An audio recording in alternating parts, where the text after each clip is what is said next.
We live in a fantasy world now. Reality has been destroyed. This is the time that you really need to pay attention. The probabilities are overwhelmingly on gold's side. That is the best environment to see gold increase its value.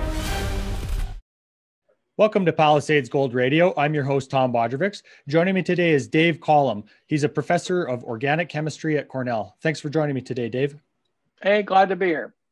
So every year you write a year in review, and 2020 was no exception. So as there's a massive amount of information that you cover in that review, what were some of the most important points that stand out to you of 2020? And give us some perspective on the year that was. The year that was. It was a tough one to write because there was so much noise and so much crazy. You think COVID would have dominated it, but in the end, I ended up just writing, I think it was 26 bulleted sort of opinions in which I didn't even try to document where they came from. I just said, look, here's what I'm seeing. I talked about wealth creation a lot. And I think that the podcast I did recently with George Gammon, that seems to be his shtick. And we got deeply into the topic of wealth creation, what it actually means to create wealth versus accumulate wealth versus print what you perceive as wealth, right? We got deeply into that. That bothered me a lot. And I think that might have been the strength of the thing that year. If you go back to previous years, I've written about all sorts of crazy stuff. So if I get a scent of something, I'll write about it.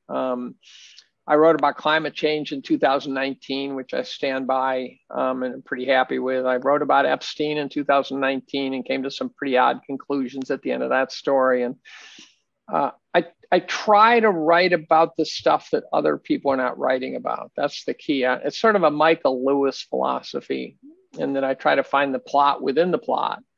And, what good does it do for me to talk about, crypto in the most sort of superficial way, and because I don't know squat about it anyway, so it doesn't help.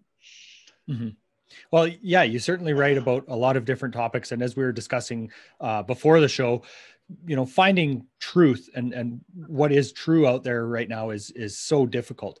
But as you were mentioning, maybe the word wealth creation, why don't we talk about that and what that really means to you, Dave?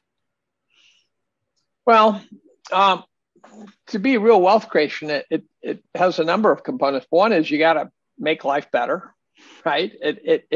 It's not about scooping up wealth. It's about actually making a better widget, making a better car, making a better, you name it. I kind of took a cue off of Robert Gordon, and I talk about wealth creation, past and present. And if you look at the wealth creation from Gordon's timeline, as in 1870 to 1940 was a period of stupendous wealth creation. That was the Industrial Revolution. It was when we went from horse and wagon to cars to airplanes, electricity, indoor plumbing, pharmaceuticals, polymers, you name it. Since 1940, it's been much more incremental, and there, much to most people's shock, there's quite a few people out there who believe that with a little bit of a spike in wealth creation from 95 to 2005, the wealth creation of the digital world has been pretty flat.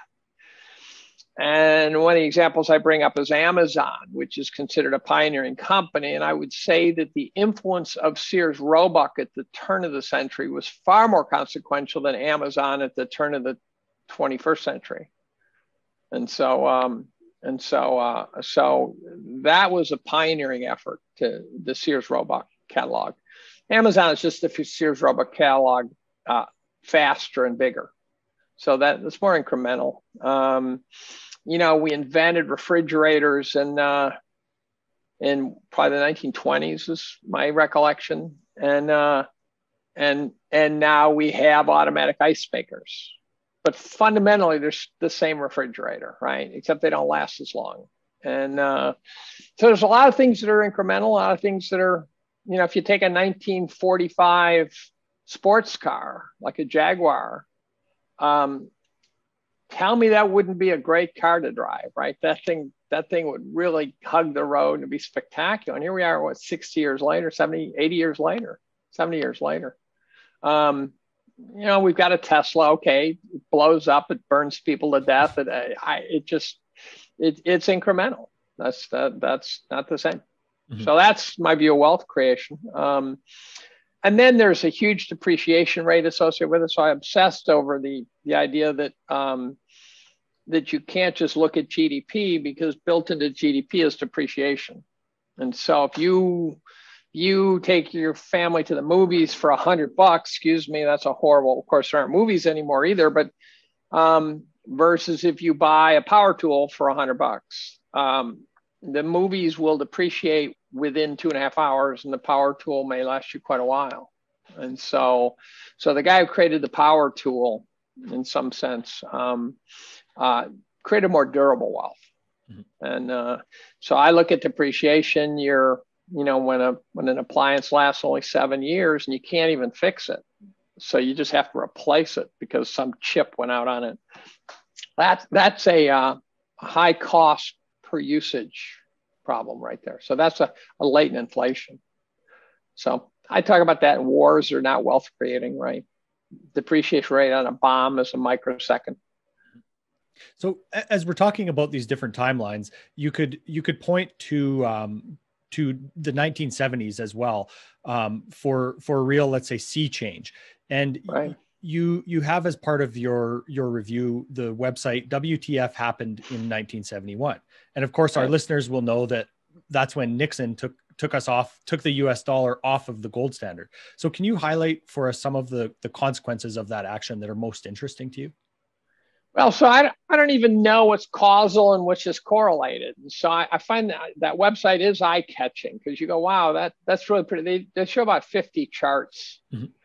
in which there's a discontinuity in the early 70s, and a stagnation of wages and inflation and all sorts of things that just seem to coincide. And some of you go, I wouldn't have correlated that with the gold standard, but it still seems to coincide with going off the gold standard. Certainly, here's one for you.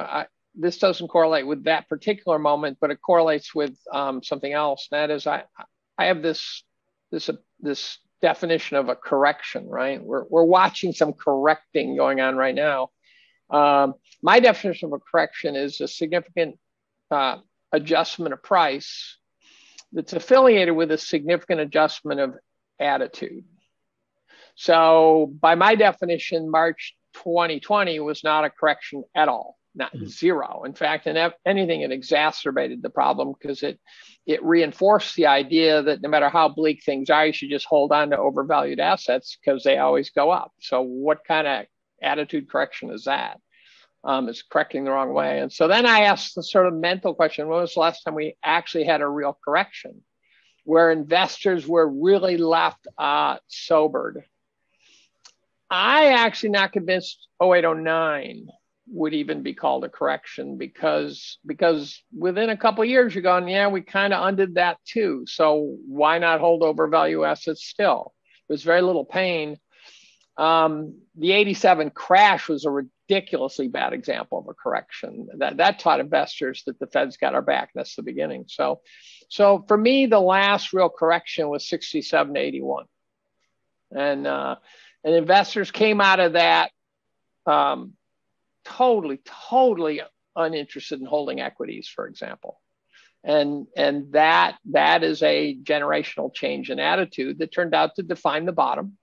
And but since that time, we've had the 40-year bull market in bonds. So at no point did you ever worry about interest rates going up. They flickered, but that's all they ever did. And gold got squashed, and so the period of long disinflation has now finished, I think. And there might be interest rates going down, but they're not going down because of free markets. They're going down because they're going down by QE and crap like that. I think that if you want to trace back our complacency, it goes all the way back to Greenspan, the beginning of Greenspan's reign, where he really saved people's bacon in 87, and then he kept doing it over and over and over because he was such a narcissist. So So as you're talking about holding these overvalued assets, I heard you also say that you did an analysis on what happens when the markets depart 2x from historical valuations. So can you tell us about that and why there's no safe way to regress to the mean? That's a sobering one. Yeah, I was proud of that. I might have been the only guy who liked that plot. I used arrows. Husband said, "Oh, don't use arrows." I'm going, the arrows had to be there, dude. So what they say is that the market tracks GDP. You could pick some other metric, but it tracks metrics, right? So any metric it tracks is usually something that reflects the growth of the economy.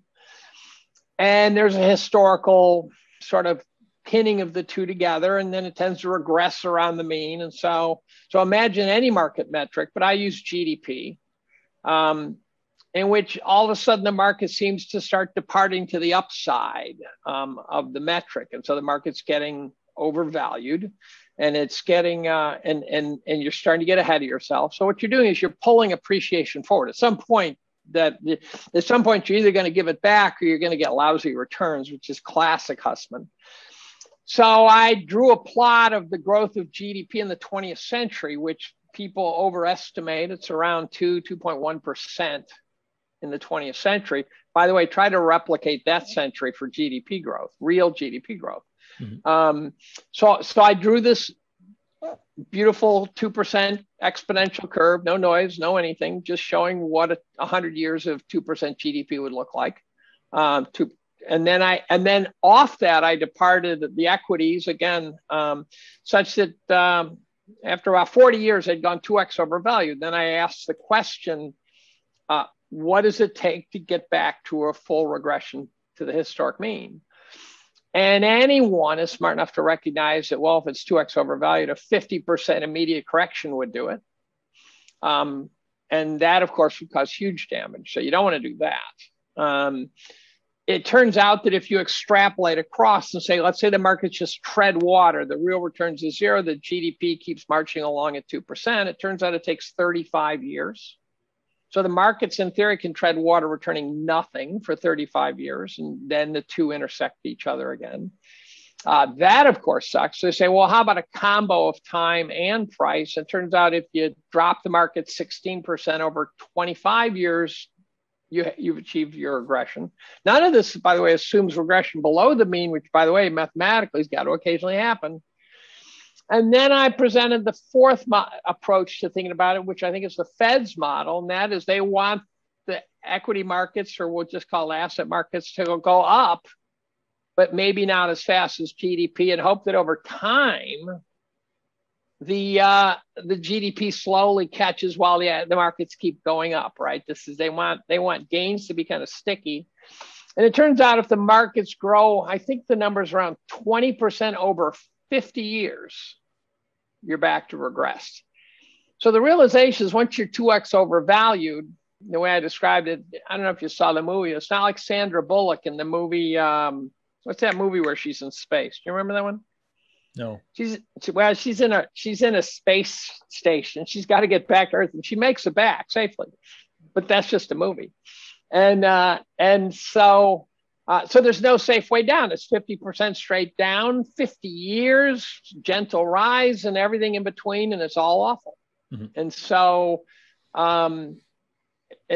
so there's no way out. There's no sort of, well, let's get clever. There is no clever to undo 2x overvalue, mm-hmm. unless you just want a terrible return in perpetuity. I think another great illustration of this is something else you've talked about is if you adjust the Dow for inflation, when was the last time we hit the previous peak? Oh, that was, well, the previous peak, I don't know what previous peak means, but if you adjust it for inflation, the all-time high was in 2000. The interesting plot that, again, I'm sure others have done it, but I haven't seen exactly what I did before.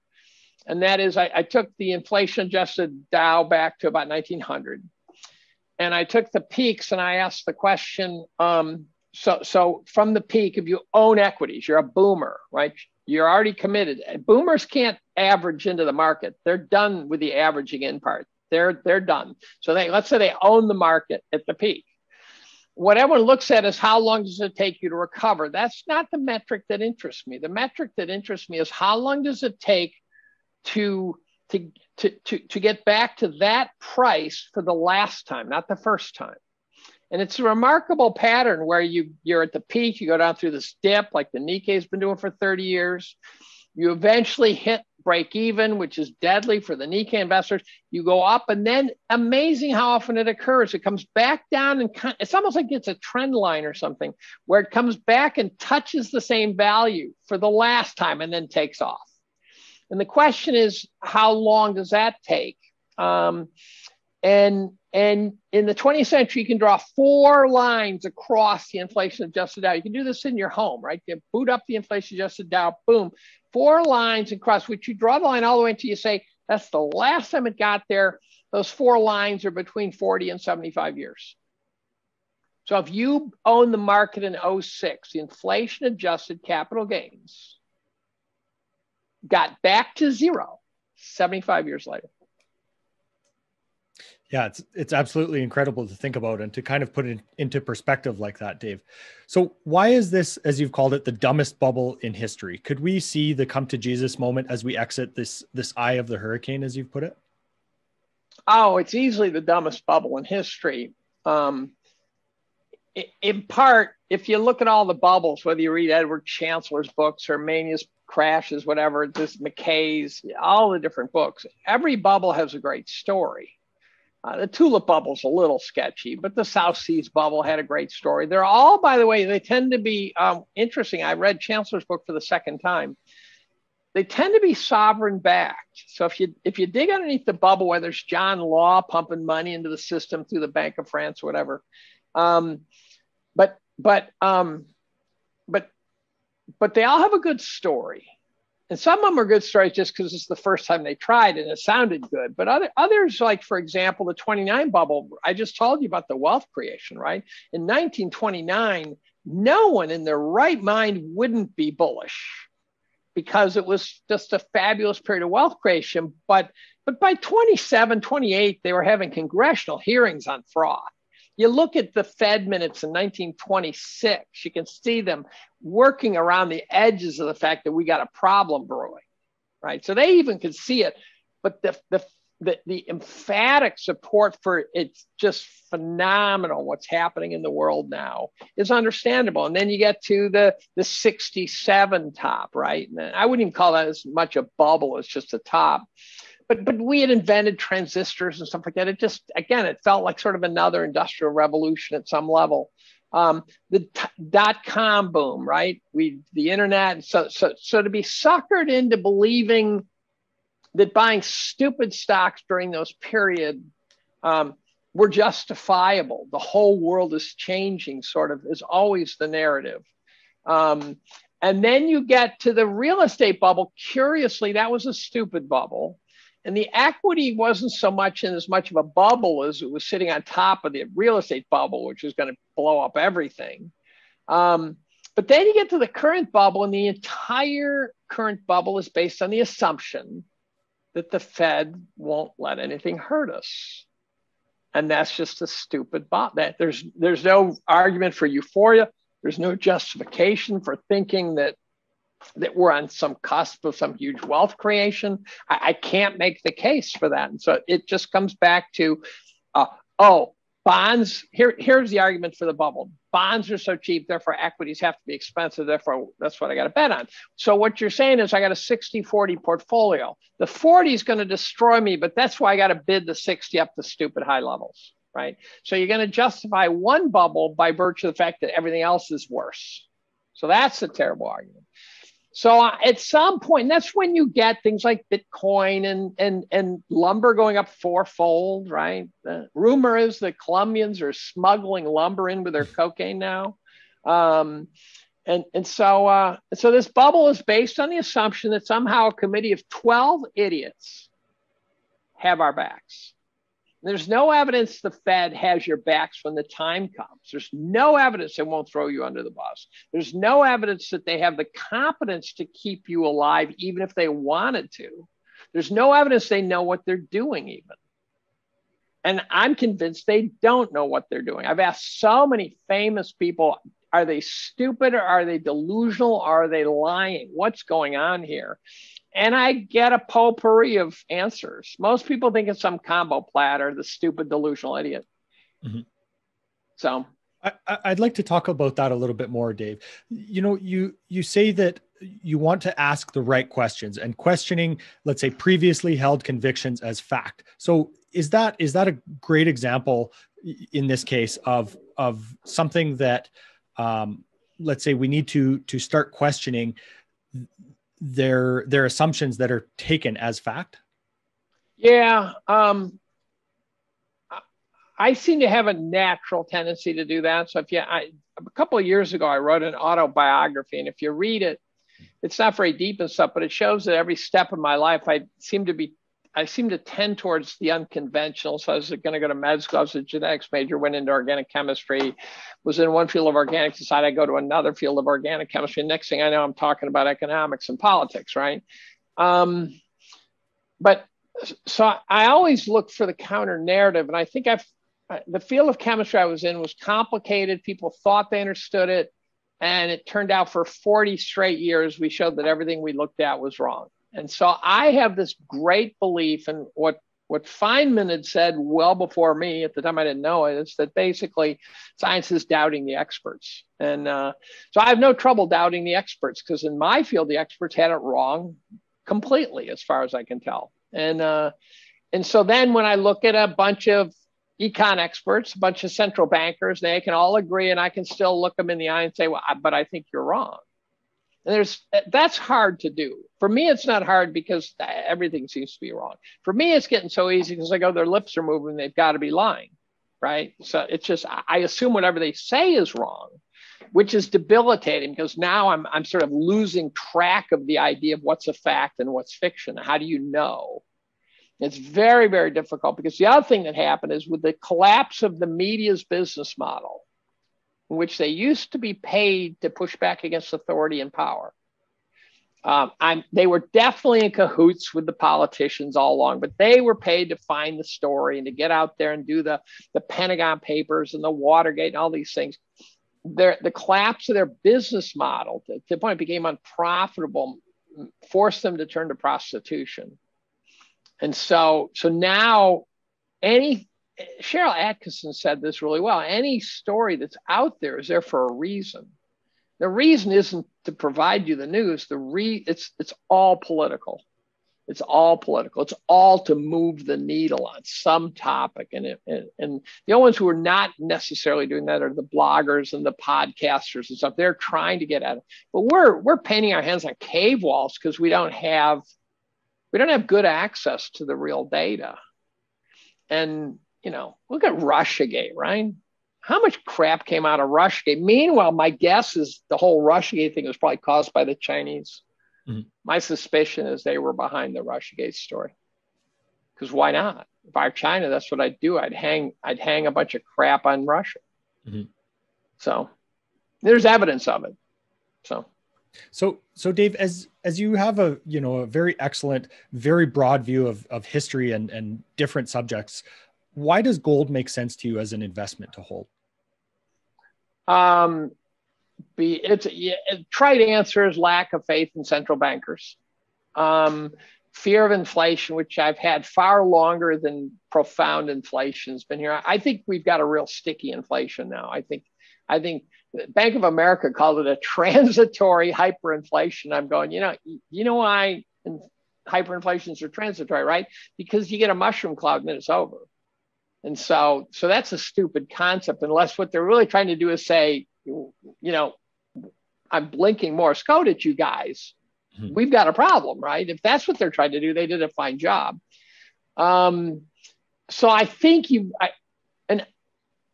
had a crisis last year, but besides crisis of authority, sitting on cash made sense to me, because I always had this image that I would be going over the battlefield, picking rings and bracelets off dead soldiers at some point. That distressed asset investing, you buy up debris for pennies on the dollar. I wasn't very good at it in 08, 09 for a very good reason, although it was wrong. and that is that we never plumbed real lows. If you look at historical lows, we didn't get near painful levels of low because the Fed cut it off at the pass. And I've chatted with smart guys who concurred. So we were below historical fair value for about a month in 09, spring of 09, for about a month. And everyone thought it felt cheap because they just lost their shirts, but it wasn't cheap. And so I was thinking, oh, this is 1931. We're not done yet. And that turned out to be wrong because what I didn't see coming was $27 trillion of central bank intervention, nor did anybody else. Nobody. I saw the crisis coming. I did not see the intervention coming. Within a decimal point, no one saw the intervention coming. No one would have believed $2.7 trillion. So now the problem is that I was thinking I was going to get an opportunity to buy cheap. And I thought I could sort of negotiate it. And what 2020 taught me is the Feds have no guardrails at all. And now in cahoots with the Treasury, in cahoots with the federal government, they think they can dump multi-trillion-dollar gobs of money into the system and pay no price for that. And then I realized that the cash-based, wait for the opportunity moment is probably a bad one. So I'm still stuck with a lot of cash, but I've been moving into hard asset like investing more. I still have a ton of gold. I mean, physical gold. I probably have, quick math, I probably have 6 annual salaries. And then Central Fund of Canada and, some other stuff and silver and all sorts of things. So I'm 30% gold and precious metals. I'm starting to smack at uranium. I think energy looks great to me now. Now, if we have a big secular bear, it's going to get hurt. When you get a real hard, brutal sell, people sell their children, they sell their furniture, they sell everything. And so, but I'm willing to risk that. So I'm sort of easing and saying, okay, if you cut all the stuff I just bought in half, I'm still okay with it. Because then I will go, then maybe I'll go in. Maybe I'll grab the falling knife, but then I'll go in. Meanwhile, I'm trying to hedge against the possibility that nominally they're going to kill me. And maybe this is the top. Maybe they took the last perma bear, got him in the pool, and they're about to throw the toaster oven in. But that means, since I'm not all the way in yet, they blew it. But when John Hussman goes bullish, then I'm going to say, okay, they got the last bear in the pool. And in comes the toaster oven, and boom, we got everyone. Yeah. So Dave, as you're talking about inflation and hyperinflation there, do you think it's as simple as just looking at the creation and the expansion of the money supply, or what else do we have to take into account to really see this inflation take hold? So they're very different phenomena, in my opinion. One is inflation and too much inflation. High inflation is a problem. Mm-hmm. That certainly is money supply and all sorts of odd things, and you have to count it right? So the guys who count the inflation are lying to us like crazy. We all know that, right? Oh yeah, inflation's 2%, right? Hyperinflation is a completely different phenomenon where it's a complete loss of faith. And we could all be getting our asses inflated into oblivion without losing faith. Right. And that's what happened in 67 to 81. We didn't lose faith in the system. We just got our asses kicked. Now, here's the problem is we are heading into a period of such odd social unrest and political unrest that the chance of hyperinflation to me seems much higher than, say, a year ago, not only because of central bank movements, but because of political movements. And so I'm looking at the rise of Marxism and the rise of all sorts of oddities. And I'm going, we really could lose faith in the system. And that then is the setup for hyperinflation. You won't see it coming. They say when the asteroid comes, you're not going to see the thing in the sky. You're going to go from here to gone. You're not going to hear it. You're not going to see it. Bam, gone.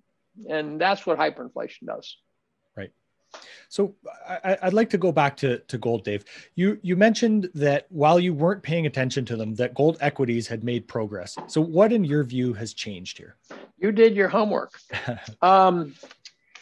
So in late 2020, as I was having this sort of what do I do with cash now that Powell has convinced me he's a moron, or desperate.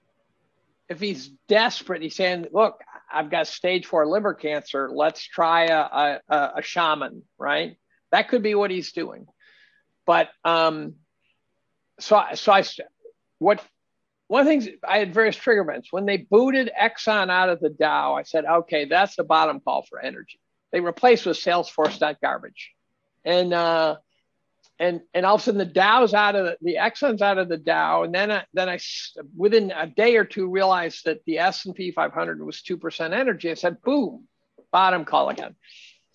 One of my bets is the hard asset quality of energy is a good bet. It's global, so I don't have to know where energy is being used. I just have to know that it can be used somewhere. And I'm also betting against alternative energies because I think it's crap. I think the science behind it's garbage. The whole it's a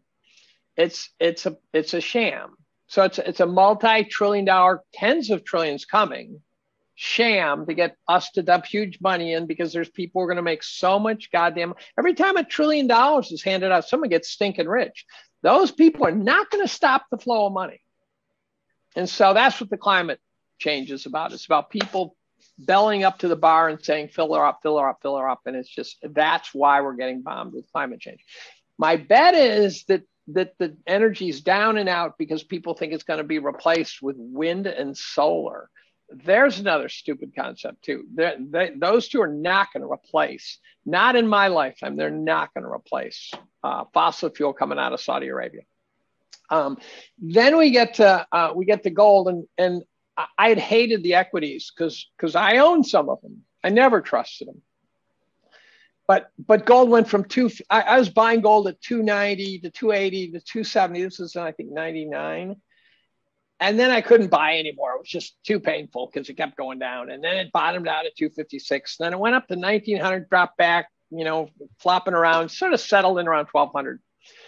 The equities went up and gave it all back. And I go, you guys couldn't make any money. You couldn't get any sustainable capital gain. You couldn't retain any of it through that bull market. Gold still went up from 256 to 1200.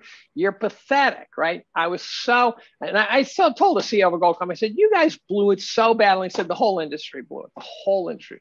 So I'm ignoring the equity. I want nothing to do with optionality. I don't want to hear about the reserves in the ground. I live in a lake. I got fish in front of me. I'm not a fishery. And then I'd hear guys I trust say gold equities are so cheap, and I'd look up and I'd see no cash flow, I'd see no revenues, real revenues, no serious revenues, no earnings, no dividend. I go, no, they're not. Maybe they are because you know something that's coming, but they're not cheap right now. They've proven nothing to me. Then one day I was listening to Fred Hickey, and he starts rattling through the numbers of the gold companies, and I'm going, whoa, those sound like tobacco companies. And I started looking them up. And while I was asleep for a number of years, the gold companies would figure out how to make money. And so now you look at places like Kinross, and I bought Kinross, and I bought, what was the other one I bought? I can't remember. A couple. I bought the Fidelity Mutual Fund because I have a big honking bunch of retirement money that I don't have the flexibility. So I just want the Fidelity Gold Silver Fund. And a bet that they're going to try to get solar and wind to work. I started buying Rio Tinto. And I was worried about the political risk of a miner. And then I booted up their mining sites globally.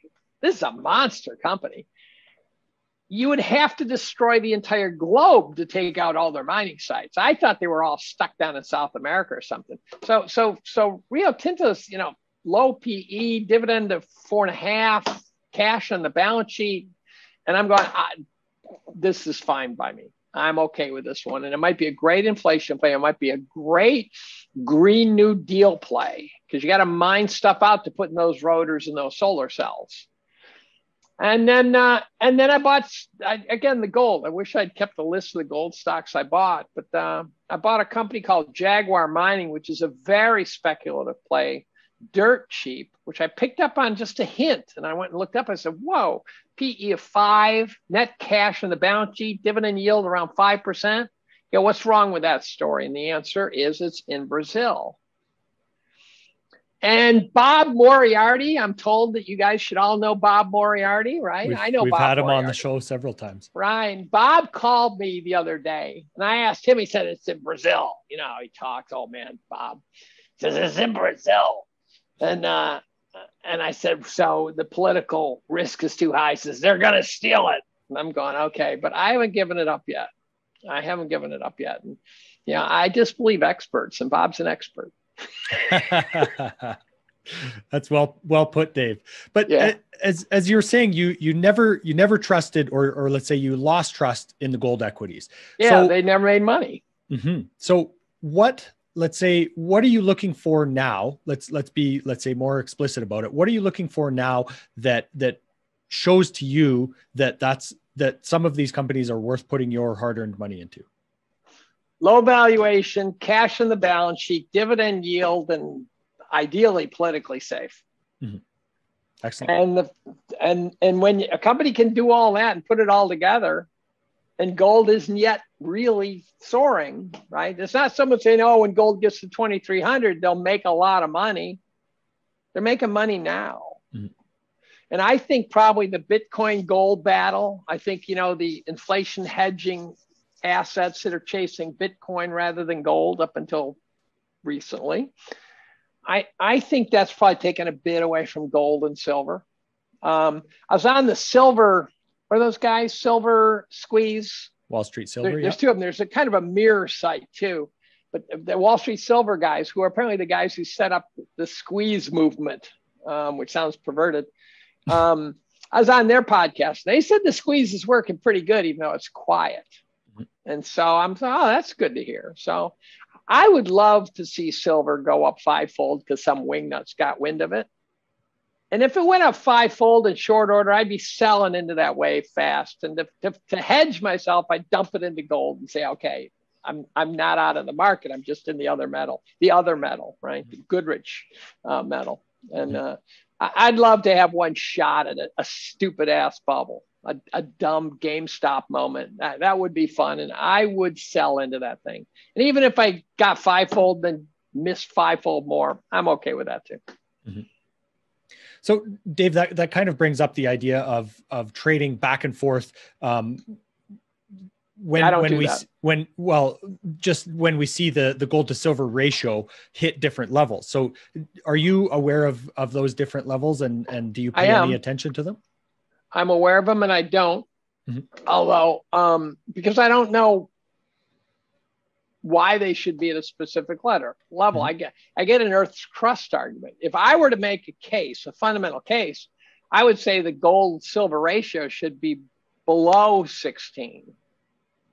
Because I would say that the gold is still around and the silver is getting consumed. And so if it's an Earth crust argument, then I'd say, well, look, the Earth's crust might still be 16-1, but above ground, the silver is slowly but surely eroding relative to the gold. So, and that hasn't worked, right? That's not true. So I'm not sure there should be a fundamental ratio, despite the Earth crust argument. It might be a good metric to say this is just where gold's gotten too exuberant and silver's not or something. It might be okay, but I don't know what the magic number should be. So, and I don't trade. I know I just said that I'd be selling into a GameStop moment, but that's only because when something goes up fivefold in this era, something's broken. Mm-hmm. And so that's why I would do it in this era. I wouldn't do it in another era. I held silver all up from about 350 up to 49 and back, and I didn't sell any. I don't trade. I don't trade in on it. Once I'm out of a position, I'm gone. That's the problem. I don't go back to a position. Mm-hmm. So I tend to just make these decisions, and at some point, like I was a tech bull. I know people say, no, you couldn't be. I was a tech bull until 99. Actually, it was mid 98 that I started getting squeamish. But I was out by mid 99. I actually made 700% on WorldCom and Dell and these, and I took the money. I took it. I pushed myself away from that table. I was 100% out of equities by mid 99. Mm-hmm. And then I didn't go back except for into specialty areas like energy. And around 2000, 2001, I started to dip into energy. And it was an inflation hedge, which didn't turn out to look like you needed it, but I still caught the wave.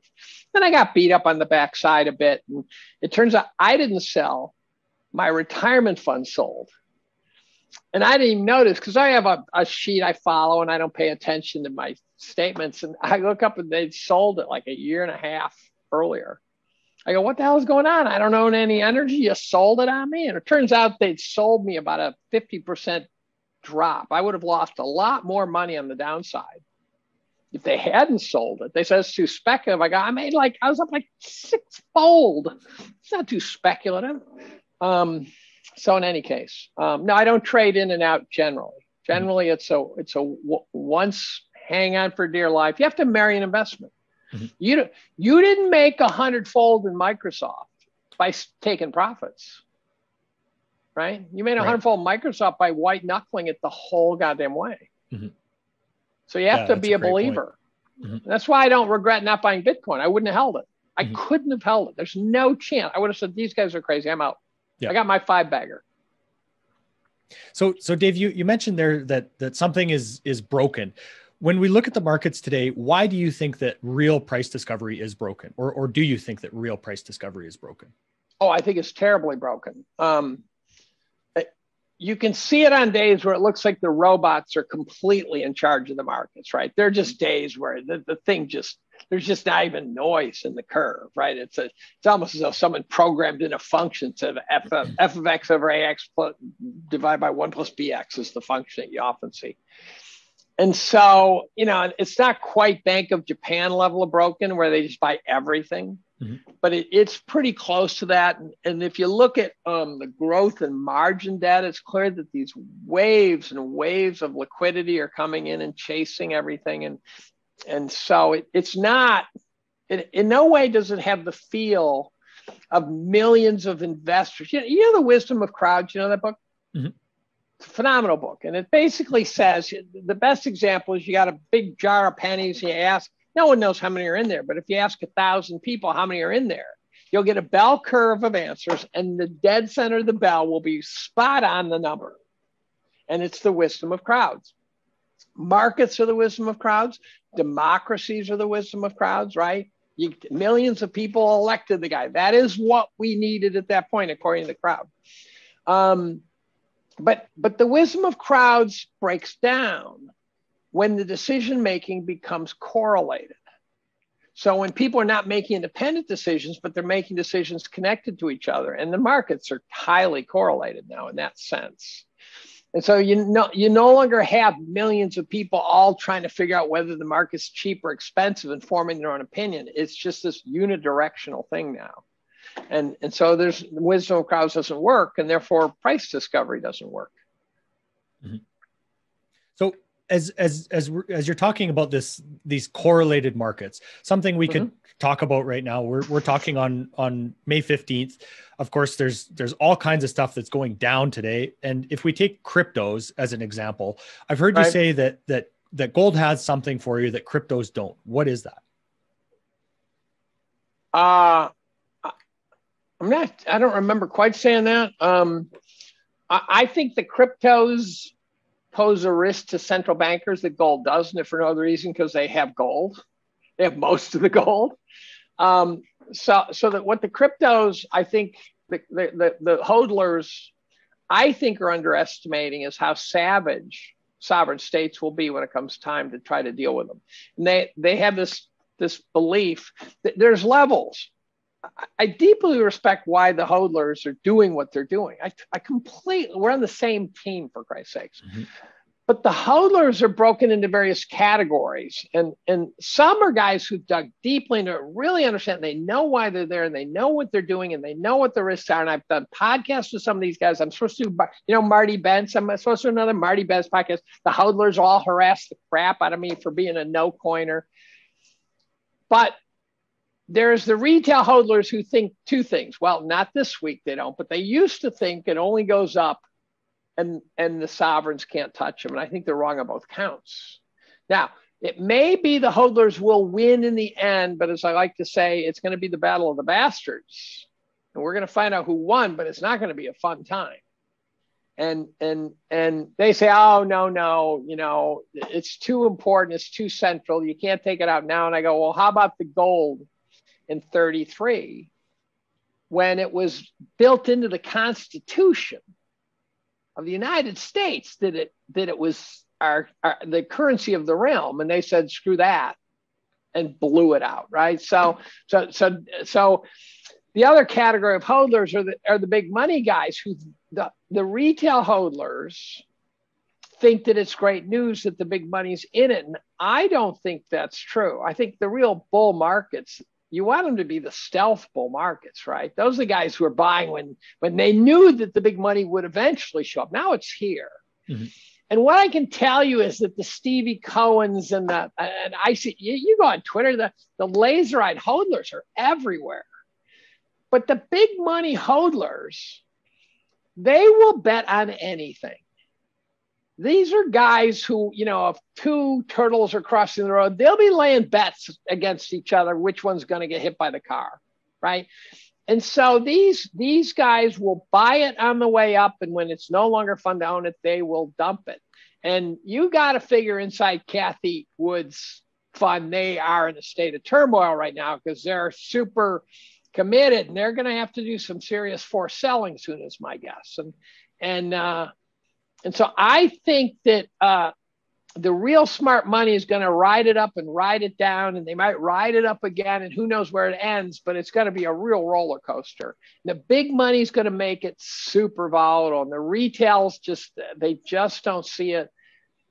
And the thing that I see in crypto right now is that if all the books I've read on manias and panics and bubbles, is that if you were to make a list of categories that you would expect to see in a bubble, you can check every box for Bitcoin. There's no box that you can't check. It is not to say that it won't win, but all the features are there. Everything's there. Massive price rise. Suck the last person in the pool before the toaster oven gets thrown in. Get smart guys into the game. Isaac Newton in the South Seas bubble, right? Get the guys in.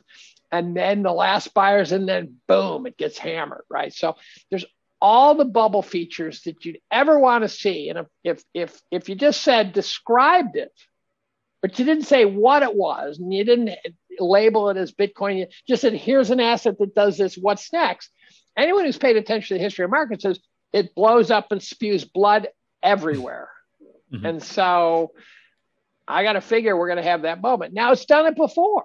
Right? It's had 80% corrections and rallied back.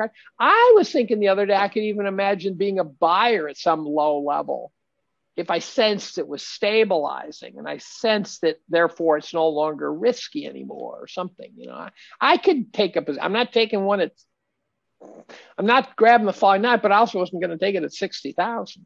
Just nothing would have got me to buy it. I don't know what level would get my attention. Mm-hmm. So it's not because I don't agree with them.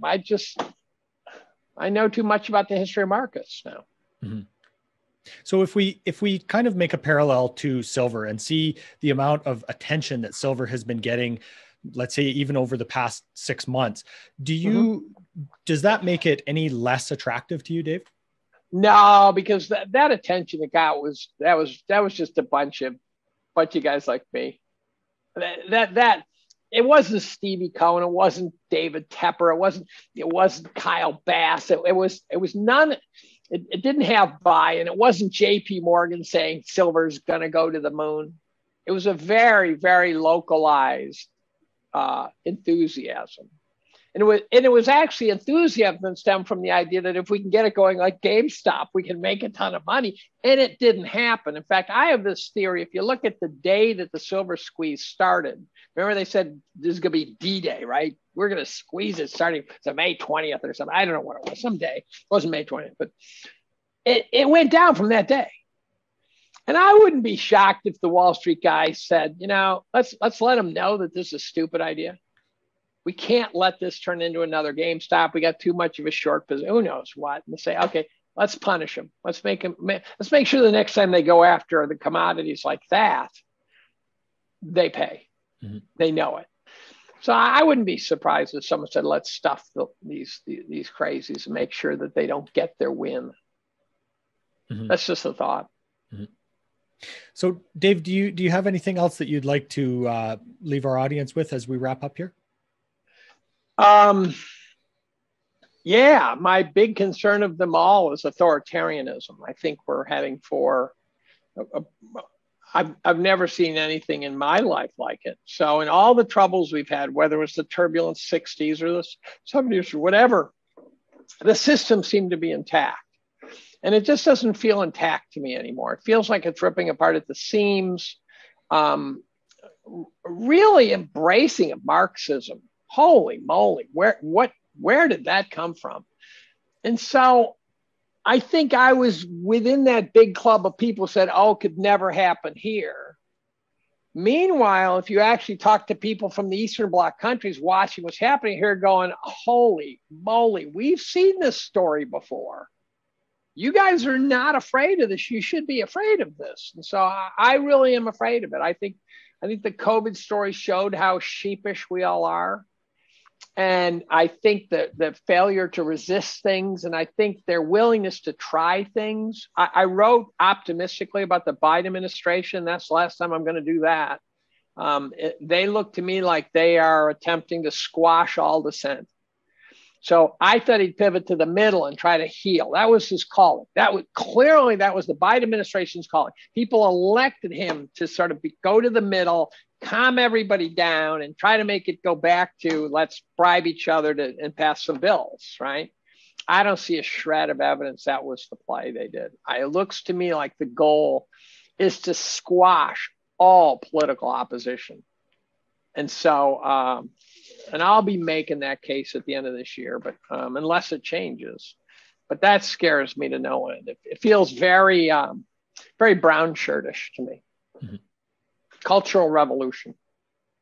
Well, Dave, you've got an excellent Twitter feed that you comment on all things as we talked about at David B. Collum. Anywhere else you'd like to point people to? We'll attach a link to your year in review, of course, in the show notes as well.